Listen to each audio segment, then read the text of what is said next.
Bonsoir, ici Jean-François Lépine. Je vous souhaite la bienvenue à Zone Libre.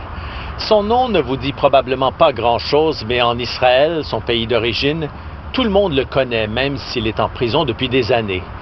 Il y a 17 ans, Mordechai Vanunu a été kidnappé à Rome par les services secrets israéliens qui l'ont ramené dans son pays, où il a été accusé d'espionnage et condamné à 18 ans de prison. Quelques jours auparavant, le Sunday Times de Londres avait publié une enquête inspirée par Vanunu, révélant au monde entier l'existence de la bombe atomique israélienne. Mordechai Vanunu, un ancien employé du complexe nucléaire clandestin de Dimona, avait quitté Israël avec les preuves montrant que pendant des années, les Israéliens avaient développé dans le plus grand secret un programme visant à doter leur pays de l'arme nucléaire. Encore aujourd'hui, l'État d'Israël refuse de reconnaître officiellement qu'il dispose de l'arme atomique, encore moins qu'il possède d'autres types d'armes de destruction massive.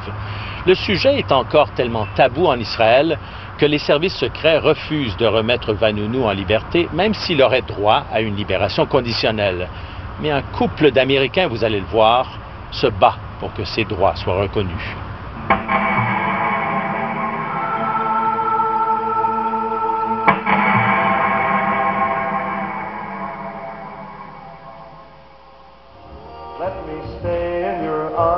I'm addicted to your charm. You're getting to be a habit with me. Voici les Ilof. Il y a 5 ans, ils ont adopté un inconnu qui leur écrit du fond de sa prison en Israël.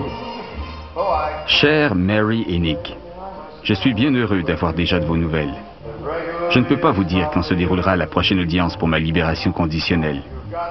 Nous avons vécu depuis longtemps dans des conditions très difficiles. Je me demande si les Américains vont attaquer l'Irak. L'homme qu'ils ont adopté s'appelle Mordechai Vanunu. Emprisonné comme traître, il a passé 11 ans en isolement. On l'a enfermé dans une cellule de moins de 2 mètres par 3, sans fenêtre, pour le couper de tout contact avec l'extérieur. Même quand il sortait pour marcher, on le couvrait d'une toile. Il a passé plus de temps en isolement cellulaire que n'importe quel autre être humain du monde occidental. Ces conditions de détention étaient tellement pénibles que nous avons décidé de l'adopter. Comment une nation peut-elle traiter un être humain de la sorte? Enfant, Vanunu quitte le Maroc pour suivre sa famille en Israël. Après avoir servi dans l'armée israélienne, il étudie la philosophie et trouve du travail à Dimona. Ce mystérieux complexe dans le désert du Negev emploie des milliers de personnes tenues au secret. Pendant des années, Israël présente ce complexe comme une usine de textile sans jamais reconnaître sa véritable mission, fabriquer du plutonium pour les bombes. Vanunu se fait remarquer parce qu'il désapprouve publiquement les politiques officielles du gouvernement. Il reçoit un sérieux avertissement et décide de partir, mais pas sans les preuves qui vont changer le cours de l'histoire. À ce jour, ces photographies demeurent les seules images jamais montrées de l'intérieur de la centrale nucléaire israélienne. En 1986, Peter Hunam, journaliste au Sunday Times, prend connaissance d'une rumeur selon laquelle un dissident israélien offre de prouver ce que le monde entier soupçonne depuis longtemps. Cet homme prétendait avoir travaillé à l'usine de séparation isotopique du plutonium pour fabriquer des armes nucléaires. Il disait détenir des photos des appareils et beaucoup d'informations sur la quantité de matière traitée. Il pouvait nous fournir des preuves irréfutables qu'Israël avait un programme très avancé. Hunam prend l'avion pour rencontrer Vanunu, qui est devenu chrétien et vit en Australie. On amène Vanunu en Angleterre, on l'installe dans un petit hôtel de campagne et on le cache dans le coffre d'une voiture pour le conduire au journal pendant qu'on vérifie son histoire. Mais des agents des services secrets israéliens, filmés ici par une caméra de surveillance, sont à ses trousses et attendent l'occasion de frapper.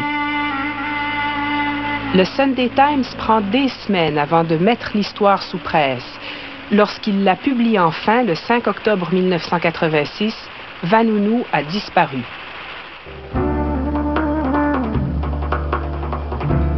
Il a rencontré une Américaine dans Leicester Square et elle semble l'aimer. Il est vulnérable et il a peur. Quand elle lui suggère de l'accompagner en lieu sûr à Rome, il tombe dans le panneau. C'est le piège amoureux classique.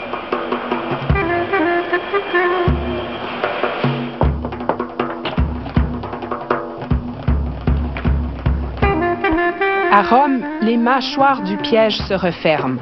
Vanunu est assailli, terrassé et drogué.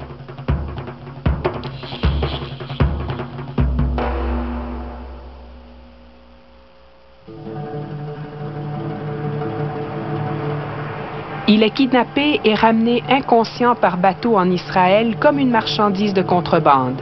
Pendant des semaines, personne ne sait où il se trouve. Éventuellement, les Israéliens le jugent en secret. Ils admettent ensuite détenir Vanunu, mais personne ne sait comment il est entré au pays. Son enlèvement, perpétré illégalement en terres étrangères, reste caché. Vanunu réussit à trouver un stylo et à résoudre ce mystère pour la presse. Kidnappé à Rome le 30 septembre 1986. C'est Shimon Peres, alors Premier ministre, qui a ordonné la capture de Vanunu. Ce kidnapping demeure un secret d'État. Aux yeux de Peres, le père du programme nucléaire secret d'Israël, Vanunu est un espion. C'était un traître. Alors, comment avez-vous réagi? Très négativement. Qu'avez-vous fait? Ce qui devait être fait. C'est-à-dire? Le traîner devant les tribunaux. En le kidnappant? Madame, je ne peux pas évoquer tout le processus. Je ne veux pas le faire. Je ne vois aucune raison de le faire. Le fait est qu'il a été amené devant les tribunaux. Le procès de Vanunu a eu lieu en secret. Reconnu coupable de trahison et d'espionnage, il a été condamné à 18 ans d'emprisonnement.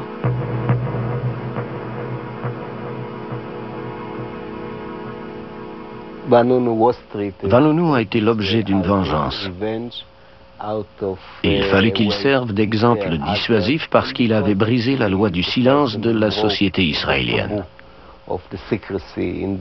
Il a enfreint un tabou très puissant au sein de cette société très fermée, presque tribale. Mordecai Vanunu commence à purger sa peine le 27 mars 1988. On verse peu de larmes pour lui. La plupart des Israéliens le jugent pire qu'un traître parce qu'il a tourné le dos au judaïsme. Ses parents le déclarent mort et le monde entier oublie le dénonciateur du programme nucléaire israélien. Mais la vérité fait son chemin. Vanunu a révélé au monde que l'État d'Israël avait fabriqué entre 100 et 200 bombes atomiques et qu'il développait des bombes à neutrons et des armes thermonucléaires en quantité suffisante pour détruire le Moyen-Orient. Et personne n'a fait quoi que ce soit depuis.